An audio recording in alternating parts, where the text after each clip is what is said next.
بسم الله الرحمن الرحيم. الحمد لله رب العالمين، والصلاة والسلام على أشرف الأنبياء والمرسلين، أما بعد. باب ما يقوله من حضر الطعام وهو صائم إذا لم يفطر. كتاب رياض الصالحين يوصلو دوم نمبر باب دی او په دې باب کې یو حدیث دی. باب د په باره د دې کې چې څوک خوراک ته حاضر شو او دا روجۍ نیمه ته کړې نو دا به څه وایي. عن ابي هريره رضي الله عنه قال قال رسول الله صلى الله عليه وسلم. ابي هريره رضي الله عنه روایت کوي دا وی چې رسول الله صلی الله علیه وسلم فرمایلی دي اذا دعي احدكم فليجب. کله چې په تاسو کې یو کس هغې ته دعوت ورکړی شي نو هغه دعوت قبول کړي. دا لازم ده چې هغه دعوت قبول کړي. فإن كان صائما فليصلي. که چېرته دا کس روجی نو فليصلي دا دغه د دعوت ځای ته ورشي او دعا دې وکړي. روجه دی، روجۍ نه ده ماته کړې او د چا د خواره ورته دعوت ورکړی شو نو دا د دعوت قبول کړي. که چېرته روجۍ نو هلته دې لاړ شي او هغې کور خلکو ته دې د خیر او برکت دعا وکړي. وإن كان مفطرا. که چېرته دغه شانته روجۍ ماته کړي او بوزۍ فلیطعم نو هغه دې هلته خوراک وکړي. دې روایت کې مقصد دا دی، اوله فایده پکې دا ده چې زمونږ دین اسلام همیشه د مسلمانانو په منځ کې اتفاق، اتحاد، خوشحالي او د یو بل سره د مینې کوشش کوي. د مسلمان په مسلمان څه حقونه دي. یو حق د مسلمان په مسلمان دا دی چې مسلمان ته دعوت ورکړي، دعوت به قبلوي. یو عام خیرات ته تا ته چا ویل حاضر کړو خیرات ته خدای ډوړی ده نو دلته که ور نشي که ورشي ښه خبره ده. دا هم د مسلمان دعوت دی خو عام دعوت دی. نو که دې کې ته دغه شان ته ور نشي ګناهګار نه. اما تا ته خصوصي دعوت وشو چې پلانکي ټایم کې ولیمه ده، د واده ډوړی ده یا عقیقه ده او روح ته راشه تا دعوت دی، دې به لازم ورځي، خامخا به ورځي.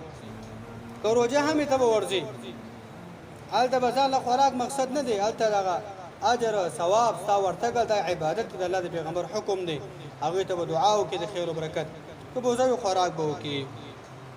دا بل باب دی، باب ما یقوله من دعي الى طعام فتبعه غیره. باب د باره دی کې چې هغه څوک چې هغې ته د خوراک دعوت ورکړی شي خو د هغې سره بل څوک هم روان شي، طفیلي هغې ته وي، نو دې باره کې دا باب دی. ابو مسعود البدري رضي الله عنه روایت دا وی دعا رجل النبي صلى الله عليه وسلم لطعام صنعه له خامس خمسة. یو سړي نبی صلی الله علیه وسلم ته د خوراک دعوت ورکو چې هغې د 5 کسانو ته دعوت ورکړی د 5 کسانو خوراک یې تیار کړی. فتبعهم رجل. نو د دې نبی صلی الله علیه وسلم او دغه 5 کسانو سره یو سړی روان شو، دا مو سره ملګری شو. فلما بلغ الباب. نو کله چې نبی صلی الله علیه وسلم د دغه کور والاو دروازې ته ورسېدو قال النبي صلی الله علیه وسلم الله پیغمبر ویلا ان هذا تبعنا. یقینا دا سړی موږ سره راغلی دی. فإن شئت أن تأذن له. یعنی بدعوت راغلی دی. فإن شئت أن تأذن له. اے د کور مالکا که چېرته ستا خوښی او دې ته اجازه ورکې نو صحیح ده، بلکل صحیح ده. وإن شئت رجع. او که چېرته ستا خوښی یعنی اجازه ته نه ورکې نو دا به واپس شي، ستا خوښه ده. د الله پیغمبر د کور والا نه اجازه وغوښتله. قال د کور والا ورته ویل بل آذن له یا رسول الله. بلکې زه اجازه ورکوم دغه کس ته چې بغیر دعوت نه تاسو راغلی دی ای د الله پیغمبره. یعنی دغه کس چې هغه بې دعوته یو ځای ته ورځي دې ته طفیلي وایي. طفیلي ته وایي چې یو ځای ته دعوت شوی دی هغه ورځي.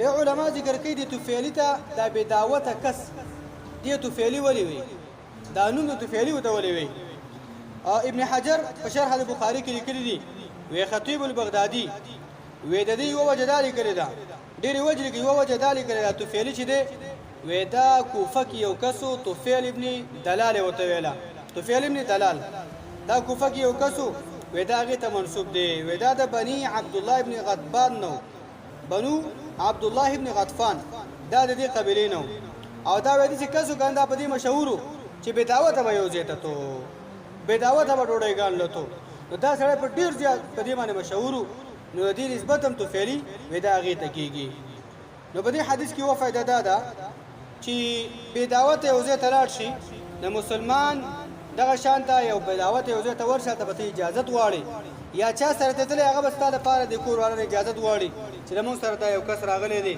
او دې له اجازه شته که نشته دی نو دا ورته نه دی پکار دویمه فایده پکې دا ده چې یو ځای کې تا ته دعوت نه دی شوی او تا ته بې دعوته ورغلی دا خوراک ول دا تعالی منع دی حتی یو روایت کې راځي نبی اسلام ته غل ویلی وی دا غل دی هغه روایت کې کمزوري شته دی خو د الله پیغمبر ته دا غل دی یعنې دا تا په غلا باندې خوراک وکړو زمونږ شریعت دا وی د الله د پیغمبر صلی الله علیه وسلم خبره ده ولا یحل مال امرئ مسلم الا بطیب نفس منه مؤمنه مسلمانه غوږ شه د یو مسلمان مال دا د یو چا دپاره جایز نه دی مګر چې مسلمان تا ته د زړه نه هغه درکړي هغه دړه په خوشحالۍ باندې تا ته درکړي هغه دړه په خوشحالۍ باندې یو کس ته دعوت ورکړی دی دا باید راشي دا ته خو دعوت نه درکړی ته باید ور نه شي ځکه دې کې ډېرې خبرې دي د کور والا به پروګرام د لسو شلو کسان نیولی او یو کس ته بوځي او یو کس بل بوځي یو کله به داسې موږ ستاسو غلط فهمي په دې معاشره کې ډېره زیاته ده دعوت یو کس ته ورکړی شي هغه یو کس به ځي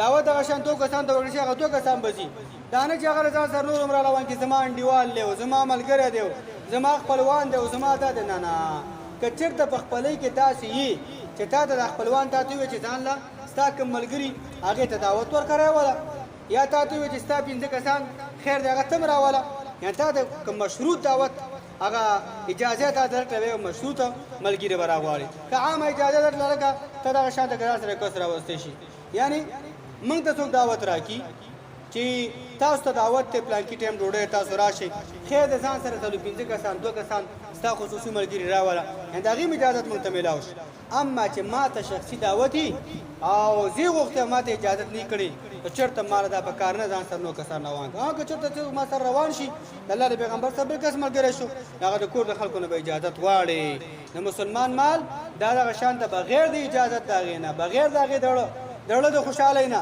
دا ګوره روا نه دی او د دې نه ځان ساتل پکار دي الله دې په دې خبرو مو تاسو عمل کو توفیق راکړي او زه الله تعالی ټول ژوند الله زموږ ستاسو لپاره په دې باندې عمل کولو د خدمت کولو هغه توفیق الله تعالی راکړي